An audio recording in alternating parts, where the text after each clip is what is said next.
Después de la Segunda Guerra Mundial, las tropas norteamericanas ayudaron a liberar del fascismo, del nazismo, a Italia, Francia o Alemania. Sin embargo, aquí, en España, perpetuaron durante 40 años la dictadura del general Franco, que asesinó a 200.000 españoles para poner un poquito de orden en nuestro país. Resulta que a cambio de unas bases norteamericanas, los fascistas españoles entregaron suelo patrio. Y el OTAN no bases fuera resuena en los oídos de todos los demócratas de este país. Después hemos seguido insistiendo en la misma idea ante una guerra en la de Irak que lo que buscaba era robar el petróleo. Y hemos visto cómo han devastado Libia, han devastado Siria, han devastado Afganistán solamente por los intereses imperiales de los Estados Unidos. Resulta que el hegemón norteamericano genera casi una guerra mundial por la instalación de unos misiles a 1.400 kilómetros. En cambio, está a favor de que en Kiev, a 700 kilómetros de Moscú, se instalen misiles. La OTAN, después del atentado del 11 de septiembre, se convirtió en una organización ofensiva y quiere arrastrarnos a los europeos en sus aventuras. Ya no basta solamente con que hayan intervenido en Oriente Medio, con que hayan intervenido medio centenar de veces en América Latina, fomentado golpes de Estado, desestabilizaciones, sino que quiere ahora traernos al suelo europeo sus problemas. Y Europa tiene que decir que no. Moscú tiene derecho a salvaguardar su ámbito. Fue Khrushchev el que entregó Crimea desde una lógica de una Unión Soviética de Estados federados. Y después Estados Unidos ha intentado convertir Ucrania y también Crimea, que es la salida natural hacia el Mediterráneo de Rusia, en un espacio de ofensiva. Y nos extrañamos de que los rusos se enfaden. Yo lo planteo en su día a alguien poco sospechoso de izquierdista como De Gaulle. Nos interesa una Europa donde también esté Rusia. Y los intereses de los Estados Unidos, que los defiendan ellos, no sobre nuestro suelo y mucho menos con nuestra sangre. Otra vez, no a la guerra. Por decir o escribir cosas como escribían Marx y Engels, en el siglo XVIII te encarcelaban, te deportaban o incluso te asesinaban. Y en el siglo XXI, vamos a ver. José Ovejero ha traducido y editado el Manifiesto Comunista. ¿Cómo estás? Hola, ¿qué tal? Muy bien. Oye, comprarte una camiseta o unas botas no te cambia la vida. En cambio, leer con 16, 18 o 20 años el Manifiesto Comunista te puede cambiar la vida. Sí, yo creo que, que esa la edad a la que yo lo leí por primera vez, además debía de tener 18 o 19 años, te cambia la vida en el sentido de que te da otra perspectiva sobre la vida y la sociedad en la que estás viviendo. Porque que como sabes es un texto de mediados del 19, pero sigue interpelándonos hoy, sigue conversando con quiénes somos como sociedad. Pero de repente alguien, ¿no?, que se está haciendo preguntas, se entrega este texto y puede empezar a militar, puede empezar a mirar con ojos críticos lo que por otro lado le están diciendo que es la norma común de su sociedad.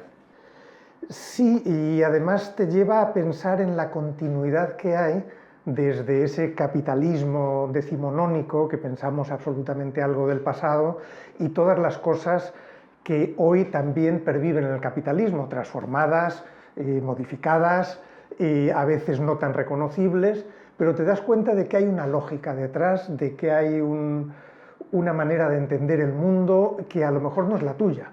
Entonces, al leer el manifiesto, efectivamente puedes decirte, pero es que no es esa mi manera de ver el mundo, y Marx y Engels lo que estaban haciendo en aquel momento era presentar una manera, yo diría casi completamente nueva de mirarlo, porque el manifiesto es la primera vez que Marx y Engels explican de manera un poquito más sistemática el materialismo histórico, cómo la historia es la historia de la lucha de clases, cómo la cultura está influenciada por las formas de producción. Entonces, de pronto eso te abre otras perspectivas. Te ayuda a explicarte. Hablando de continuidad, hemos llegado a comunismo o libertad, o comunismo o ganadería, que ya es como la quinta esencia de esa expresión. Sí, pero fíjate que ya en aquella época, en el manifiesto, hablan de la libertad. Hay toda una parte retórica del manifiesto que es muy bonita, porque milites o no en el comunismo, te guste o no el marxismo, como texto literario y como panfleto político, es inigualable, ¿no? Entonces hay toda una parte en la que empiezan a decir, nos criticáis porque queremos acabar con la libertad. ¿Pero de qué libertad estamos hablando? Y ya entonces dice, los burgueses entienden como libertad la libertad de comercio. Nos criticáis porque queremos acabar con la educación. ¿Pero de qué educación estáis hablando? Si a la clase obrera no le dais educación, solo le dais adiestramiento. Entonces algunos de esos lemas, eslogans que oímos hoy no son tan novedosos. Lo que llama la atención es que se puedan seguir utilizando, pero ya estaba ahí.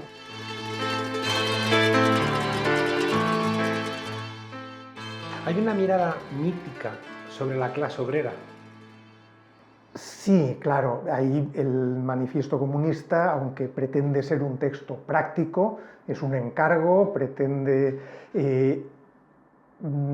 invitar a la clase obrera a actuar, a ser revolucionaria, a defender sus derechos, pero también es un texto utópico, ¿no? En el sentido de que se prevé una especie de sociedad sin clases, en la que prácticamente el gobierno no es casi necesario, porque solo hay una clase obrera. Entonces, claro, tiene también no sé, ese aspecto del mito, ¿no? ¿Por qué la clase obrera podía convertirse en el sujeto que tenía la palanca para cambiar la sociedad? Bueno, una cosa que a menudo se entiende mal en Marx y Engels, y en concreto en el Manifiesto, es que parece, no, eso he oído muchas veces y lo había leído también, que lo que están diciendo es que la historia está predeterminada, que el fin de la historia es llegar a la sociedad sin clases o a la dictadura del proletariado, a como lo quieras llamar. Pero no es verdad, lo que están diciendo es, Marx y Engels lo que hacen continuamente es analizar el mundo en el que viven. Y por eso también van a cambiar de postura durante su vida y su evolución. Que se expresa en los prólogos sucesivos. En los prólogos, en distintas obras posteriores, en las que revisan algunas cosas que dicen antes. Bueno, tienen 29 y 27 años, tienen derecho a evolucionar, ¿no? Y a seguir aprendiendo.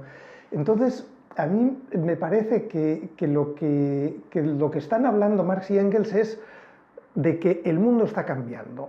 En la burguesía ha creado el proletariado, y dicen en algún momento han forjado las armas para su propia destrucción y se las están entregando al proletariado, porque dicen, bueno, en algún momento los proletarios van a poder votar. Si no llegamos por la revolución, porque cuando se habla de la revolución, de la violencia que predican, pues a ver, estamos en 1848, los obreros no votan, los obreros no pueden tener sindicatos, los obreros no pueden asociarse, o sea, en sociedades de ayuda mutua, etc.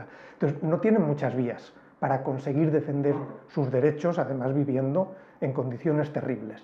Entonces, lo que dice es, bueno, por número, aunque solo sea por número, en algún momento van a dominar la vida política y van a poder transformar de verdad el sistema.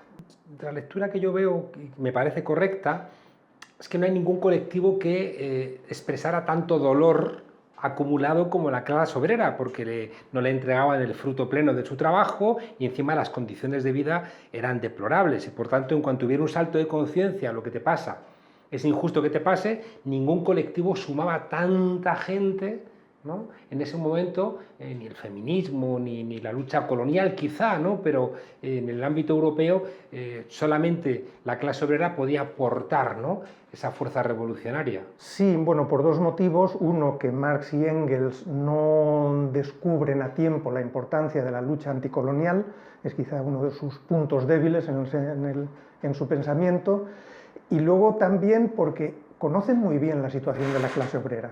Engels, con 25 años, ha escrito ese libro magnífico que es La situación de la clase obrera en Inglaterra, o sea que saben de su sufrimiento, saben de la explotación brutal y feroz que están atravesando, pero al mismo tiempo eso, son una clase más o menos homogénea, al contrario que los campesinos, que los campesinos dicen, viven en su mundo, viven aparte incluso unos de otros, y no llegan a formar una clase.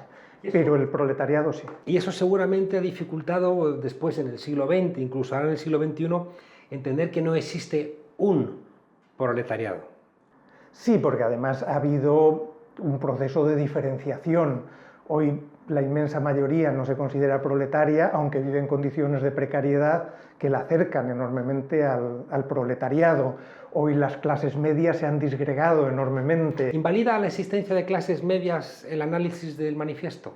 No, porque al contrario de lo que se suele decir, Marx y Engels no predicen el fin de la clase media, que es uno de esos mitos que se van perpetuando a partir de una mala traducción al inglés, que habla de la clase media y su desaparición como futuro, mientras que en alemán están hablando de las clases que han existido hasta ahora. Lo que están diciendo Marx y Engels es precisamente las clases medias se están transformando, están desapareciendo las que conocíamos y se están creando otras nuevas. Pero al darse ese proceso, ¿no?, de pauperización, ¿no?, y ese incremento de las desigualdades y esa concentración de la riqueza en unas pocas manos y esa proletarización, sí que parece que el mensaje que lanzan es precisamente el de dos grandes bloques que autores posteriores como Eric Olin Wright te dice no. La teoría de las clases no sirve en los términos de Marx porque la existencia de clases medias implica otra realidad.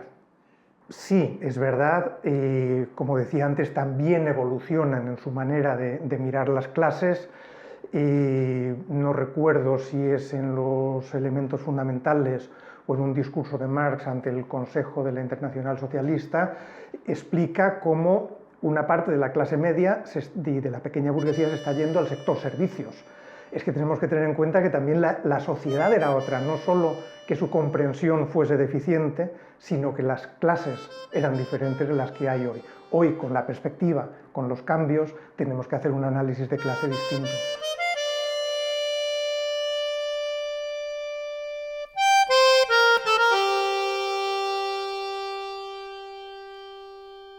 Te veo un poco casi con la voluntad de decir Marx tuvo razón.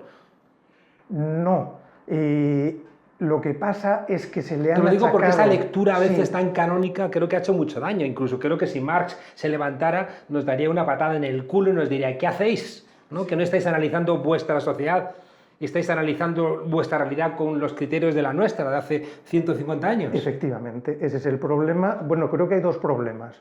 Uno, las malas traducciones, que han hecho mucho daño, y dos, que no se tiene en cuenta toda esa evolución del pensamiento de Marx y Engels, porque ellos sí están atentos a cómo va cambiando la sociedad y por eso van adaptando sus teorías. Entonces, que hoy, o que hace 30 años, alguien intente aplicar las mismas categorías que entonces, obviamente, claro, es un fracaso. Análisis concreto en situaciones concretas, es una de las lecciones que sacamos de Marx. Marx y Engels sacan lecturas como muy poderosas en la dirección de lo que tú planteas ante el fracaso de la Revolución de 1848 o el fracaso de la Comuna de París de 1871. ¿Qué lectura hacemos del Manifiesto Comunista ante el fracaso de la Unión Soviética? Bueno, yo creo que el fracaso de la Unión Soviética tiene que ver, entre otras muchas cosas, con que era muy poco marxista. Quiero decir, algunos de los principios fundamentales del marxismo se los saltan. Como señala Trotsky, la idea no era crear un Estado hipertrofiado, una dictadura permanente del proletariado, un aparato burocrático bestial. El objetivo era el contrario, era que todo eso desapareciese. Entonces, el fracaso de la Unión Soviética lo que nos muestra es que todas las ideologías, yo creo que todas las religiones también, han sido utilizadas para defender cosas que no tenían nada que ver con esa ideología, con esa religión.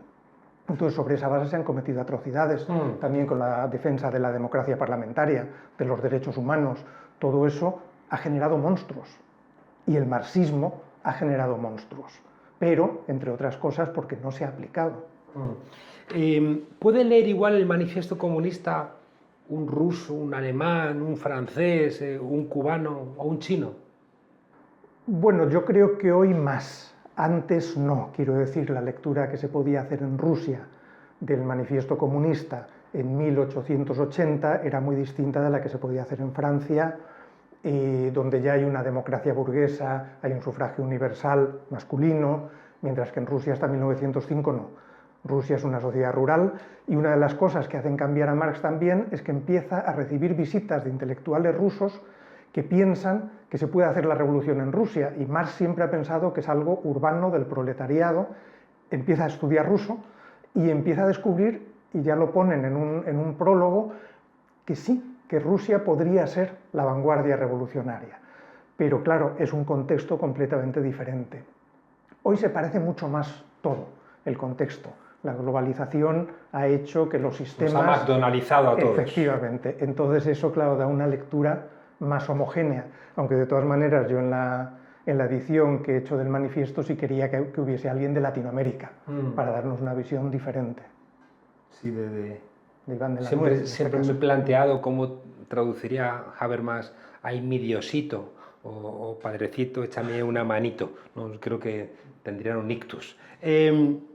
Oye, ahí lo has planteado el tema de las traducciones, de las malas traducciones, pero también de los conceptos. Sí. Es decir, que uno de los conceptos que hoy en día es ante los oídos se convierte en una herejía, que es la idea de dictadura del proletariado. Sin embargo, es un concepto que está en Maquiavelo y que es muy sensato, pero que sin embargo por su propia expresión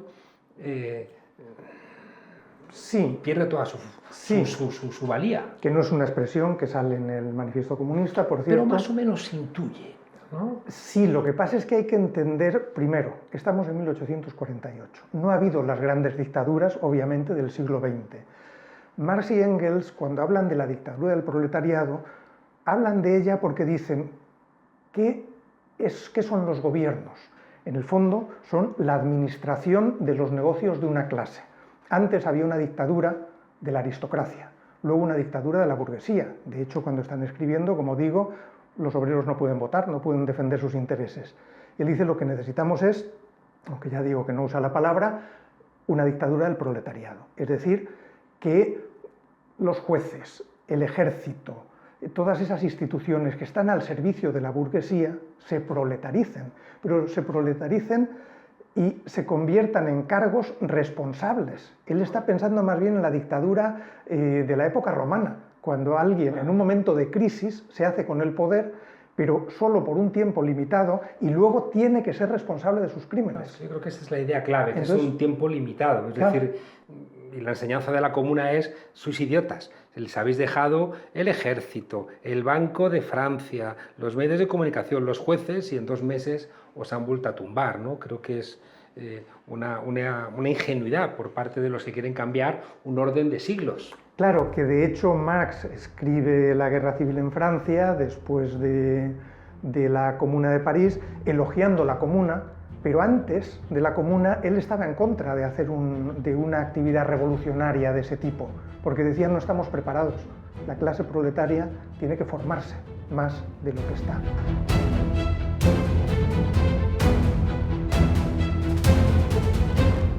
Entonces él sabía que eso iba a fracasar, pero luego lo defiende como fracaso heroico.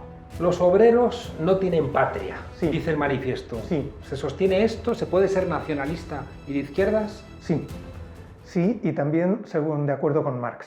Quiero decir, esa frase famosa, citadísima, sobre todo de cualquier antinacionalismo, hay que tener en cuenta que luego es otra de las que evolucionan. Marx y Engels al principio piensan que las revoluciones nacionalistas son un estorbo para la revolución proletaria, que no es lo que toca hacer. Pero luego se dan cuenta del valor que tiene la revolución nacionalista en determinadas situaciones, por ejemplo en Irlanda, porque llegan a la conclusión de que aunque la clase obrera triunfase en Inglaterra, no iba a liberar de su opresión a la clase obrera irlandesa. En cambio, no entendió bien a Bolívar, por ejemplo, Marx. No, nunca le entendió, efectivamente. No sé muy bien por qué, pero no hubo ahí... Quizá por esa idea de que había una cierta linealidad en el pensamiento de Marx. Sí. Es decir, que seguramente es uno de sus problemas. Sí que es cierto que hay una cierta teleología, que por eso Walter Benjamin va a decir, cuidado, a ver si la revolución es echar los frenos de emergencia de la historia y no acelerar las contradicciones. Entonces, sí, qué bien la colonización inglesa de la India, porque así adelanta el camino al socialismo. Visto desde hoy es un poco una barbaridad. Sí, es una de las cosas que ya criticó Trotsky del manifiesto, que defiende un montón de cosas de él, pero dice, no entendieron las luchas coloniales, la barbaridad que dices de pensar, bueno, es verdad, en la India se cometen atrocidades, pero es necesario para que llegue el capitalismo y entonces llegar desde ahí a la revolución proletaria. Hoy eso nos parece muy dudoso como objetivo.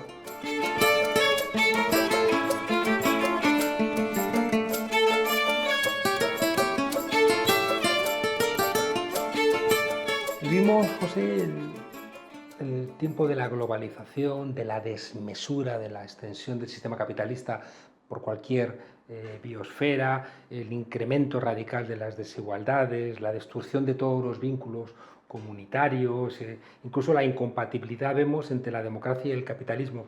En este marco del siglo XXI, ¿para qué leer el Manifiesto Comunista? Pues porque nos vuelve conscientes de cómo funciona el sistema capitalista, que por cierto, Marx y Engels admiraban enormemente el capitalismo y su capacidad de transformación del mundo. Lo que pasa es que pensaban que le tocaba ya desaparecer de la escena.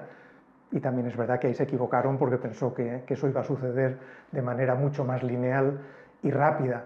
Pero yo, releyendo ahora para traducirlo el Manifiesto Comunista, seguía pensando, bueno, es que está hablando en muchos sentidos de lo que sucede ahora, precisamente de la globalización, de cómo el capitalismo necesita invertir en todas partes, establecer conexiones en todas partes, generar nuevas redes de comunicación a todos los lugares, cómo necesita crisis y guerras, cómo necesita guerras y expansión colonial para superar sus crisis, cómo está sometido a crisis cíclicas que llevan otra vez a la pauperización de los obreros, porque lo que Marx y Engels piensan es los obreros pueden mejorar su situación dentro del capitalismo, no son esclavos. En épocas de bonanza pueden comprar el periódico, consumir cultura, etcétera, etcétera, pero van a seguir viniendo crisis que los devuelven una y otra vez a esa pobreza. Entonces, sobre todo ese tipo de cosas, sobre lo que sucede con la educación, que hoy volvemos a esa idea de que la educación es una herramienta para el mercado, preparar para la vida laboral, etcétera, en lugar de realización humana. Todo eso está en el manifiesto. ¿Y el feminismo tiene algo que encontrar en la lectura del manifiesto? Sí, pero limitado. Limitado en el sentido de que ellos se dan cuenta de que las mujeres están sometidas a una doble explotación, como mujeres y como proletarias. Pero consideran que una vez que se acabe el capitalismo, se acaba el patriarcado. Y eso es dudoso. Hoy sabemos que no está. Exactamente. Y por eso quería en este libro también poner un análisis de una feminista socialista que hace esa crítica desde el respeto, pero también diciendo todo esto se queda cojo en el Manifiesto Comunista. José Ovejero, que ha traducido, actualizando el lenguaje, el Manifiesto Comunista de Marx y de Engels, que sigue siendo una obra de lectura obligatoria para cualquier persona que se considere culta. Y además, cuando lo lees, entiendes aquello que decía Habermas, que cuidado, ¿no?, con esos que quieren equiparar comunismo y fascismo, porque expresan una cercanía sospechosa precisamente con el fascismo. Eso es. Muchísimas gracias. A ti.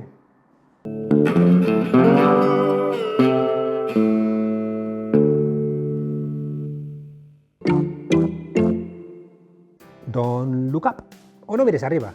Esta película no es que tenga cierto parecido con la realidad, es que es el reflejo de una sociedad capaz de tomarse a broma, incluso el fin del mundo, o capaz de asaltar el Capitolio siguiendo los bufidos de un bisonte. ¿Por qué? Pues porque a los poderosos no les interesa que mires para arriba, bueno, ni tampoco para abajo, ni para los lados.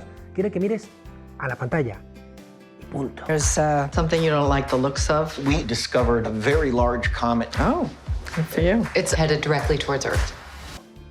No mires arriba, no vaya a ser que descubras quién incitó a las masas a dar precisamente un intento de golpe de Estado en los Estados Unidos en enero de 2021. No mires arriba y destapes las muertes que han causado los recortes en la sanidad madrileña o en las residencias de ancianos o gente esperando una atención que nunca llegaba. No mires arriba y publiques los negocios turbios de la monarquía española. No mires arriba, no vaya a ser que veas cierto parecido entre el meteorito de la película y, por ejemplo, no sé, las macrogranjas o las autopistas o el maldito precio de la luz. Mejor mirar a la pantalla y creerte que un MENA, esos menores extranjeros, se llevan 4.700 euros al mes, 4.700 euros. Que te creas que la gente de la Cañada Real les han cortado la luz porque todos son unos narcotraficantes. O que te creas que en cuanto salgas a la calle a comprar el pan, al regreso van a querer ocuparte la casa. ¡Venga a comprar alarmas! At this exact moment, I say we sit tight and assess. Sit tight and assess? Sit tight. And then assess. The sit tight part comes first, then you got to digest it. That's the assessment period. No mires arriba. No le gusta a los que tienen ataques de placer ante una cámara quieta en una rama 10 minutos, metáfora del devenir de la vida en tiempos vertiginosos. Pero hay que reconocer que como sátira no envidia nada a lo que hoy harían, no sé, un Molière o un Voltaire detrás de una cámara. Y debe de hacerlo bien esta película cuando idiotas de derechas, idiotas probados, La recomiendan como una crítica a la izquierda. Meryl Streep lo borda, haciendo el papel de presidenta de la Comunidad de Madrid. Y quien no vea a Pablo Motos y a mi amiga Susana Griso en la pareja de presentadores es que o no ha visto la película o no ve lo suficiente. Antena 3. ¿Y qué decir de ese marine que intenta salvar al mundo disparando contra el cometa? Pero es que cualquier parecido con Ortega Smith es pura coincidencia. Y venga a Pascal a echarle una manita con pedradas. Hasta el meteorito tiene cierto parecido con Miguel Ángel Rodríguez. Eso sí, conduciendo a las 3 de la mañana un fin de semana. O a Manuel Fraga gritando "me cago en vuestros muertos, rojos de mierda", en mitad de una carga policial. No mires arriba. Es en teoría una película contra el cambio climático, contra los negacionistas, contra el daño que hacen los medios podridos a la democracia podrida y contra un mundo donde la proporción de gilipollas es directamente proporcional al crecimiento de la gente que cree que la Tierra es plana o esa gente que vota a sus verdugos. ¿Por qué no destruyeron el meteorito cuando aún se podía?, se lamenta el científico interpretado por Leonardo DiCaprio ante las cámaras atónitas de la televisión. Yo iría aún más allá. ¿Por qué siguen permitiendo que los nitratos porcinos sigan contaminando nuestras aguas? ¿Por qué no liberan de una vez por todas las malditas patentes de las malditas vacunas que salvarían malditas vidas? ¿Qué pasa con las cuentas del rey Juan Carlos y familia? ¿Por qué los partidos corruptos de la derecha hablan constantemente mintiendo de la supuesta corrupción de la izquierda? A ver si nos distraemos. Cuidado con hacernos demasiadas preguntas, porque entonces podríamos terminar en un coche del FBI, con una capucha en la cabeza, o peor aún, ya me lo imagino, siendo noticia de portada en el telediario de Vicente Vallés. El salto en las últimas décadas ha sido mayúsculo. Hemos pasado del médico rural que iba de casa en casa y que seguirá atendiendo a domicilio cuando esté recomendado, a la videoconsulta. Hoy, como dice siempre el consejero Enrique Ruiz Escudero, el Gran Hospital de Madrid está en los domicilios de los madrileños.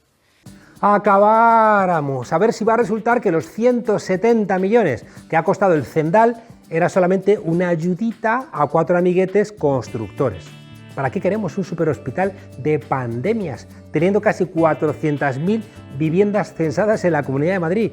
Por cierto, 50.000 vacías. Gracias, doctor Hibbert. No me lo agradezca a mí, sino a mi navaja. ¿Para qué queremos mesas de quirófanos, teniendo encimeras en la cocina? Que te da una apendicitis, pues sacas el cuchillo jamonero, le echas un poquito de desinfectante de baño y te operas tú mismo mientras ves, no sé, espejo público. Que te da un infarto viendo el fútbol, pues tu mujer te aplica un par de planchas en el pecho, te pega una patada en la entrepierna para que despiertes y a disfrutar de la segunda parte. Esto de la salud está sobrevalorado. A ver si va a resultar que es que sobran médicos. ¿Y la libertad de que sobren médicos qué? ¿Que nos la pasamos por la entrepierna? ¿Para qué queremos pandemia teniendo a Isabel Díaz Ayuso? Ella solita es más peligrosa que el coronavirus y el volcán de Tonga juntitos. Bueno, y si ya le sumas a Miguel Ángel Rodríguez y Almeida, el que quiere traer a Djokovic a contagiar a Madrid, pues eso es el Armagedón, eso sí, en versión castiza, con bocata de calamares y la grasilla cayéndosete por las comisuras. ¿Qué tiempos en donde Madrid, los niños, tenían libertad para pedir limosna en los semáforos? Las redes, como no podía ser de otra manera, echan humo y ahora la gente está indignada con la presidenta de Madrid, claro. Aunque quizá habría que darle las gracias por estos ataques de sincericidio y hacerse en casa, como se ha hecho, una radiografía política de lo que representa ella, sin necesidad de rayos X, ella y la derecha de toda la vida. Ay, otra vez con lo del socialismo, libertad, no, Ayuso o sentido común. PP o salud. En fin, que hasta la semana que viene, desobedientes. Cuidaos la salud, que viene jodida.